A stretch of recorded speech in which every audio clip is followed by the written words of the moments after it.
He's accomplished many of the biggest feats in thoroughbred horse racing, yet he's probably the most down-to-earth guy you'll ever meet. In this episode, trainer Dale Roman shares how the wisdom of three legends, Allen Jerkens, Leroy Jolley, and Woody Stephens, shaped his career.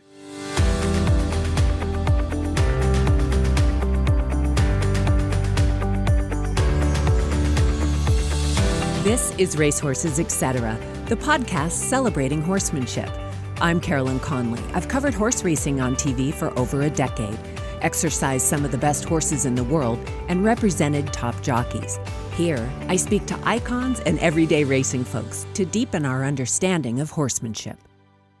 Hey, Dale, welcome to the show. So glad you're here. Thank you for having me. Your resume, we could literally sit here and talk about your accomplishments for hours. You're the all-time leading trainer at Churchill. You've won the Eclipse Award for Outstanding Trainer.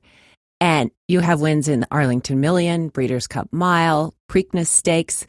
But this is a show about horsemanship, which happens to be exactly what it took for you to achieve these heights. So when did you first know that you had a special way with horses? I've always been on the racetrack. I mean, like it's well noted that my mother says I was 9 months old when she took me into the barn at Churchill Downs that I still have today. But I know as a kid, I had a real problem with education. I had severely dyslexia, and to this day, I'm not very good at reading and writing. But I knew when I went in the barn and fooled with the horses, I was at home, and I always felt like I had a connection with them. And did you have a special horse that you could get along with better than anyone that your dad actually called upon you to help with? Yeah, he used to call me all the time. I used to load all the horses. That was my job, even back I think I was 10 or 11 years old. And he would come and get me sometimes to load them. And I always had luck with putting them on the van. And every once in a while, I still was one that acts up a little bit. What do you think that is? I really don't know. I'll tell you a good story about it. And it's Wayne Lucas and I flew to Indiana one night for the Indiana Derby. And, of course, Wayne Lucas style, we showed up in a plane and we had a fancy car pick us up and take us to the races. And afterwards, it was 11 o'clock, 11:30 at night in a cornfield in Indiana. It started drizzling rain in the fall. I was a favorite and I ran bad.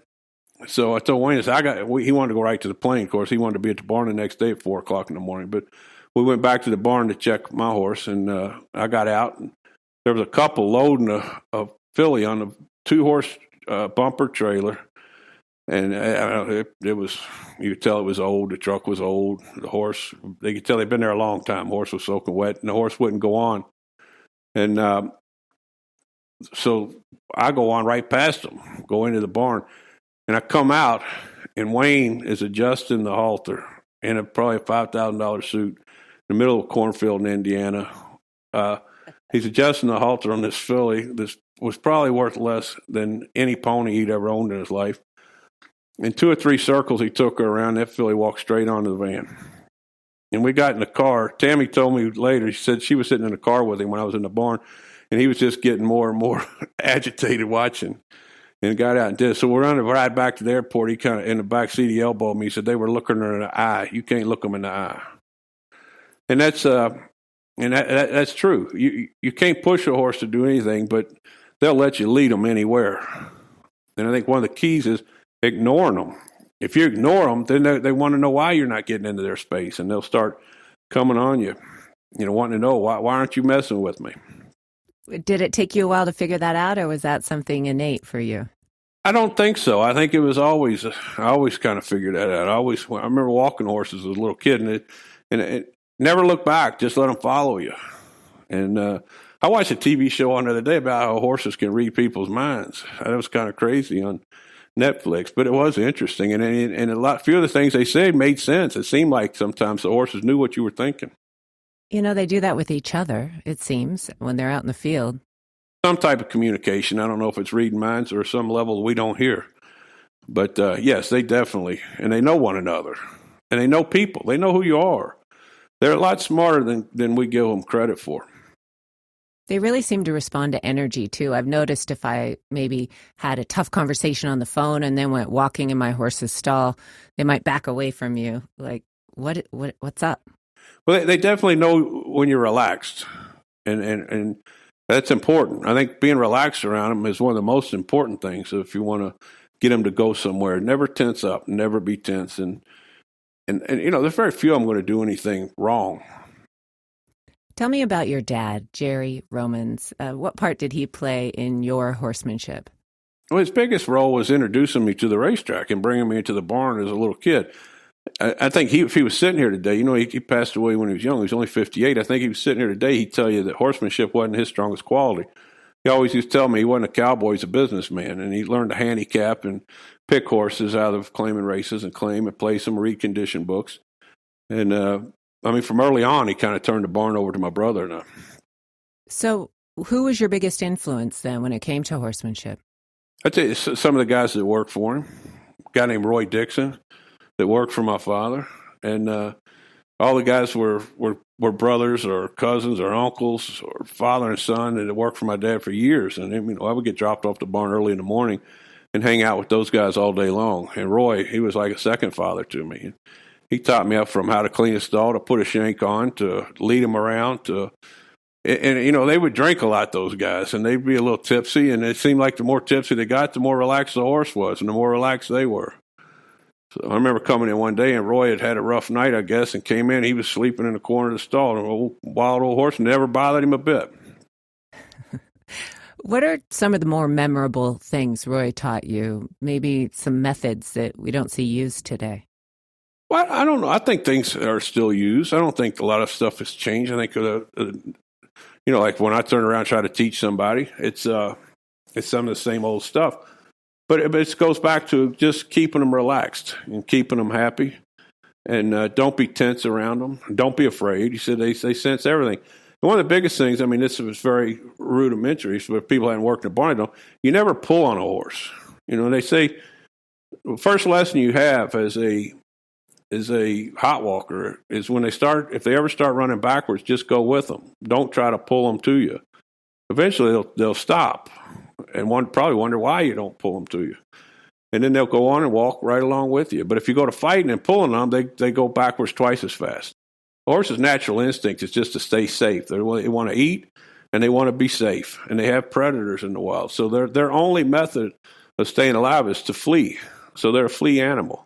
If you don't chase them, then they're going to come right back. Tammy's your right hand when it comes to working horses, and your life partner. You have a couple of kids together, and it's always fun to see the two of you together, which seems like most of the time when you're around the backstretch in the morning. We're always together. Always. I love that. What part does she play in the horsemanship in the barn, and what does she mean to your operation? Well, it's a major role, and she came up the same way I did. So we both grew up in the barn. She grew up on her back. I grew up on the ground, and it's a good compliment to one another. I think there's two different types of horsemanship. There's one of how you handle one on the back of a horse. You'd have to talk to her someday about that. But it all goes back to easy hand, soft hand, and they'll go anywhere you want. And if you look at the great riders, which I think she's the best in the country, they don't fight with the horses. They just go along with them, and eventually the horse will do what you want them to do. And on the ground, it's the same way. You got to shank. You don't fight them. You just go along with them. And I've watched you with Tammy. You're protective of her. She wants to get on whatever horse comes along, and you're like, no, leave that for the other guys. Now she'll ride anything there is and try it once. And that's you're 55 years old. We got two kids. There's no reason to go out there and get hurt. We have a few rules in the barn. She likes to break them. One is she never gets on a horse first day on the racetrack, and she loves to break all the rules, as you probably have seen. And your kids. Jake has done such a great job with Joe Talamo as his agent at Oaklawn Park this winter. And I see you have Joe named on some horses at Churchill Downs. What do you see in that relationship between Joe and Jake, and how about his success? I was very proud of him.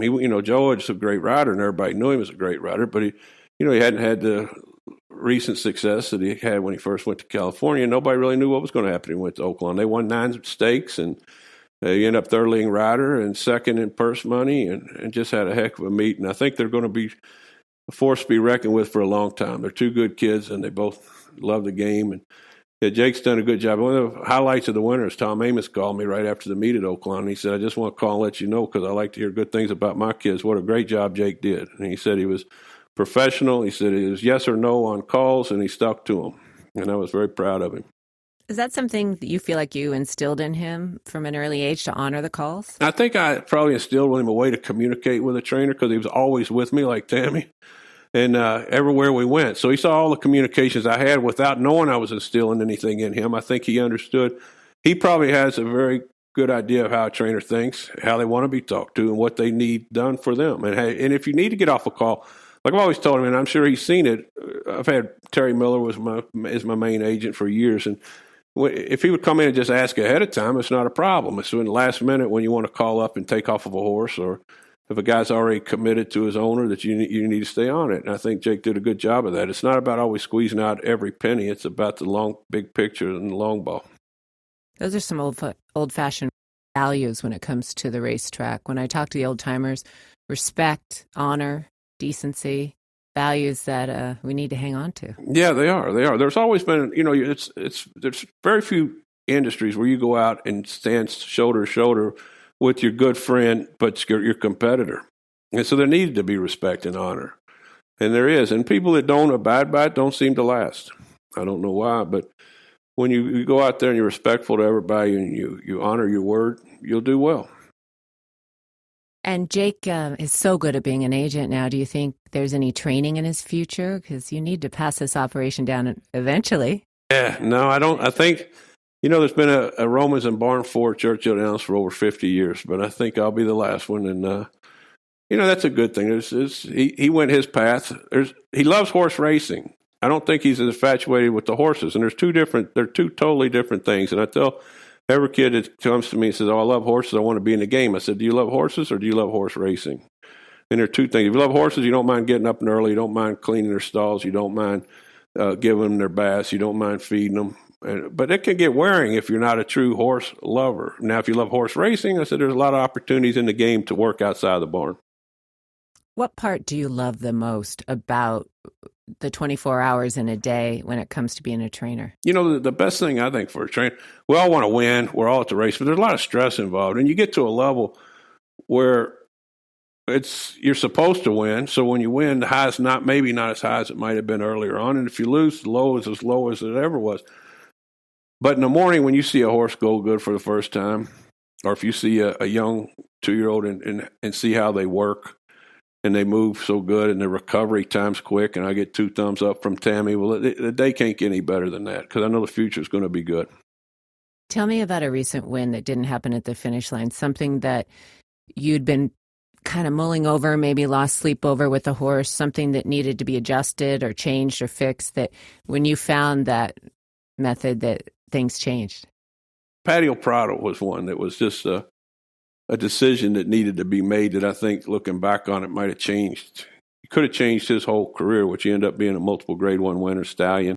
And that was when he hadn't broken his maiden yet, and I was at Gulfstream Park, and I really wanted to run him a mile and 8. There was a stake the same day as the maiden race, and I had a lot of confidence in him, even though he'd run 3 or 4 times. I hadn't broke his maiden. I knew he was sitting on a big race, and deciding to run him in that stake that day, and he ended up winning, might have been a decision that in a day that changed his whole career. And maybe if we had run in the maiden race, and things would have all been different. But once he broke his maiden in the stake, it was on to the races, and he generated a lot of money. Another one was like Shakleford. He ran terrible in the Fountain of Youth, and I couldn't figure out why. He came back and he trained great. Usually you find an excuse or a reason or something to fix, and you have a little more ammunition for the next start. I could not find a thing wrong. He just ran bad. So when he came back and worked so good, I made a decision to run him back in the Florida Derby at 60-1. And he gets beat ahead, and he was off to the races and then on to the Kentucky Derby. He was 4th, and he wins the Preakness. Where if I didn't just go on with it, who knows where Shakleford would have been or what would have happened with him. Because he would not have made the Kentucky Derby without making that decision. How hard is it as a trainer to trust your gut on that level and just say, listen, this is how we're doing it, and this is what I see? It gets easier and easier the older you get and the less you care about what people think. I always say, I'm on record saying, you go back to my first Derby with Sharp Humor, I don't think I did him the best job he could be done because I was doing a lot of things like I thought the press thought I wanted to. And later on, after that Derby, I said, that'll never happen to me again. I said, I'm going to do it my way. If it works, it works. If it not, it won't. But ever since then, I'll just do my thing. Shakleford was one of my favorites. Talk about a stunning chestnut. He was as handsome as they come. And you have a horse in the barn right now that I just think is so cool. I watched him train at Gulfstream, and then I watched him win on the 29th of February in the Gulfstream Park Mile, and that's Mr. Freeze. What can you tell me about him? That's another one. We love Mr. Freeze, and we bounce back and forth. Is he a mile horse, a miler, or a mile and an eight? Can he go the mile? Well, he's made $1 million going a mile 8. I tell everybody. So everybody tries to put him in a box of only a miler. And but there's a horse that was really good as a 3-year-old, and he had a little throat issue. We had to do a throat procedure on him, surgery, and it came back. It worked, and look at what he's done ever since. He's just gotten better and better. He's getting back to the barn today. He was in Arkansas with Kelly Von Himmel was looking after him for me after he ran down there. He just got back, and we're kind of waiting to see what the stake schedules look like around the country when they adjust them and see where we'll go with him. Yeah, he is a cool horse. He just has a presence about him. And Keen Ice was another one of my favorites of yours. He was a cool horse. Talk about accomplishment. He beat the Triple Crown winner in the Travers Stakes, beating American Pharoah. How did the fans receive that, Dale? It's the day of the draw. I was just messing around, and I said I want to thank Chris Kay because he had limited the number of patrons that could come to Saratoga that year, if you remember. I said, I just want to thank Chris Kay for limiting the number of people that are going to be booing me after the race when I beat American Pharoah. And I say those things when they have the draws at night for some reason. But he ended up winning, and I walked back with him. I didn't stay for the trophy presentation. I didn't stay for the press conference. I went back with the horse. And it was unbelievable how he got cheered up there. And it showed, racing fans respect a big performance no matter what. And like I said, we've won a lot of big races, and it's hard to say which one was more exciting than the next. But that will definitely be the most historic. That'll be one they're talking about for a while, I think. I think fans love to see good competition, too. They love good performances. Good performances. Yeah. He had a great performance. You had to have a great performance to beat a Triple Crown horse, and there was no knock to American Pharoah. And that was funny. That day, the first call I really took, I started getting, my phone was blowing up, but the first call I answered was Bob Baffert. Really? And, he just called to say congratulations. He said, if I got beat, I'm glad it's you. He's a good friend, and I thought that was pretty classy. That's awesome. I love Bob for that. That's cool. And you clearly wouldn't have run Keen Ice unless you thought he was doing really well. And as a trainer, as a horseman, aside from blood work and lameness exams, how do you assess how a horse is doing? You can just see sometimes change. You can just see how when they're really starting to flourish. But that was a horse that never had a bad day. He came in as a 2-year-old. We had a bunch of expensive horses that year. And right off the bat, Tammy says, this is your best one. I didn't see it early on. I'll be honest. I didn't see it quite like she did because he was a freight train. He's not a Ferrari. He was just big and strong, and maybe he didn't have the fastest half-mile works or blow you away, but she just told me all the time how much power she felt under when she was on him. And, we made a lot of money chasing American Pharoah. They're not going to talk about Keen Ice the days he got beat by American Pharoah, but they'll always talk about the day he beat him. He was a powerful horse, a big block. He was big, strong. Yeah. If he'd had a better trip in the Derby, he'd have definitely hit the board. He had a terrible Derby trip, but we chased Pharoah around, ran third against him in the Belmont, and they increased the purse at the Haskell. We went over there and ran second against him, and then they increased the purse in the Travers. He made me a lot of money, American Pharoah. Well, Dale, you have been so active on social media. You're really promoting the game. You don't miss an opportunity to do that. Where does that come from, and how important is it to you to leave a legacy? Well, you say that, but to tell you the truth, in my life, I've never sent an email. I don't know. I couldn't figure out how to get on one social media platform. But I have a lot of people around me who do and enjoy it. And my girls that work for me kind of got started, Laura Hernan, and then we end up hiring somebody that's a specialist in social media. And I don't see it ever adding to the business side of things, but you're right, it promotes the game. And, I think that's the future of our industry. This game is so well made for social media, for the internet. It's a picturesque game. Statistics, people love to study things. I think that's where our future is going to be. And after we got started doing it, it's become pretty popular. It's a fun thing. It is fun, and it's nice to have an inside look at the stable. You've brought that to life before with videos where people can experience what's going on. That's what we try to do. And, the first big thing we ever did on social media was a whole team of guys came up and followed Keen Ice around. And that whole week of that, we got great footage of the entire week of Keen Ice leading up to beating American Pharoah. One of these days I'm going to do something with it. And I'll tell you the story about the two. When I got back to the barn, one of the highlights of my career, the stand at the end of the barn was one of my heroes as a kid, the legend Leroy Jolley, to give me a hug and congratulations. And that's even, I think, is recorded. And then that evening, we're just hanging around the barn. Before we left, I had Leroy sit down and they videotaped him telling the entire story of the match race between Foolish Pleasure and Ruffian, how it came about, how it changed along the way when they were after the concept, and how it ended. Of course, we all know it didn't end the greatest, but it's to me, that's great history. And I've got some really good footage of Allen Jerkens, another good friend and a hero of mine, that just sitting around talking about horse racing. And it's pretty interesting. We're sitting around one day, he's talking about beating Secretariat at Saratoga after he had won the Triple Crown. And Allen passed away before, we got to beat a Triple Crown winner. But I would love for him to have been around one more year and had the conversation after that race. If you could pick up the phone right now and call Allen and ask him anything that had to do with horses, or Leroy, what would it be? It's hard to say one thing right now, but they were both of them. I picked their brains on everything that I was doing back in those days along the way. But you'd had to have a bump in the road to ask them about. And they were just both great horse people, lovers of horses, and historians. They're the history of the game for me, anyway. Did they ever give you a piece of advice that surprised you? You're like, wait a minute, do that to heal this? Or Allen gave me a lot of advice about you. Leroy's advice was train your horse. He said one of the problems today is people don't train them enough, and soundness and fitness equals soundness. And after Keen Ice's work before the Travers, Leroy was sitting with me in the golf cart and watched him work. He said, you may have just won the race today because he worked fast and you let him run. He's going to be ready. And I thought that was pretty interesting. And one of the best things Allen told me is one time at Gulfstream Park, I was in a slump and come back to the barn. I'm whining. Him and I would get in the golf cart. Our barns were next to one another. We'd circle during feed time. We'd circle around the barns. And I was whining about how much the game had changed. And I thought he was going to whine with me because he loved to whine. And all he did was he snapped at me. He said, the game's changed since I've been in the game. He said since he was 17. He said, it's changed every year or two since then. I've changed my feed program 7 times. He either quit whining and change with it or get out. And then he kicked me out of the cart and he went home.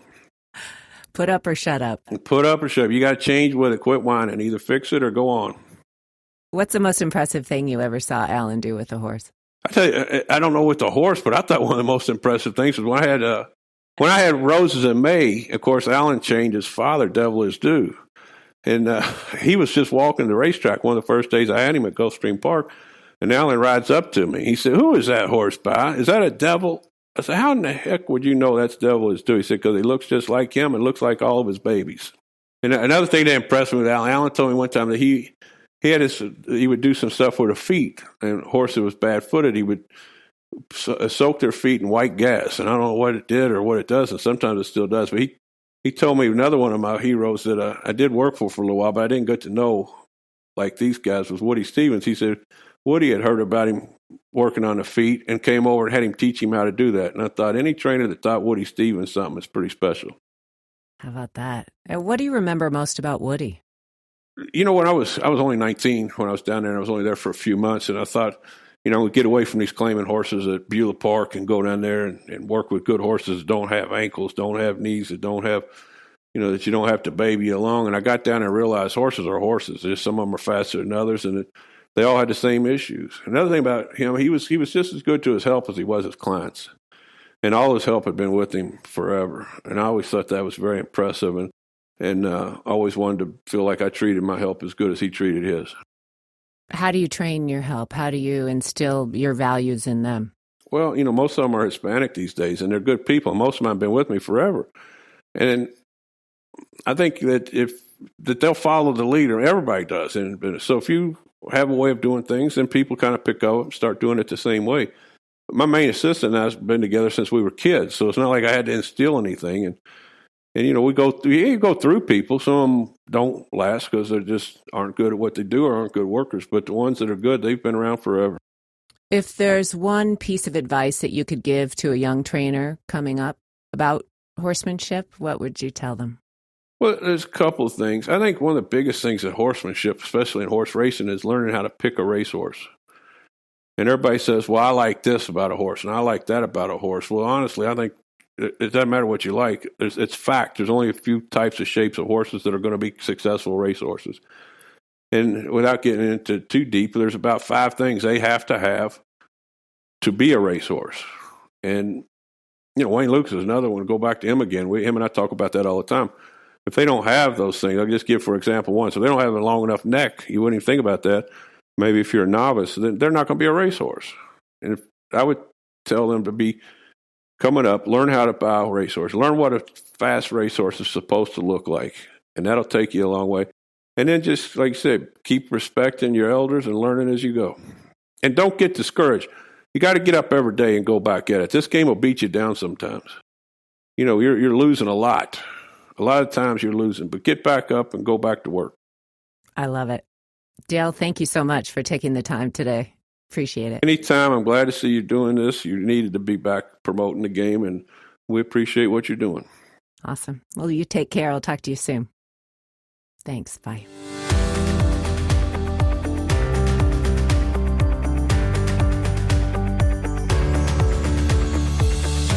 Thank you for joining me on this episode of Racehorses, Etc. Please go to carolynconley.com and become a Racehorses Insider. We'll keep you up to date with exclusive content and more.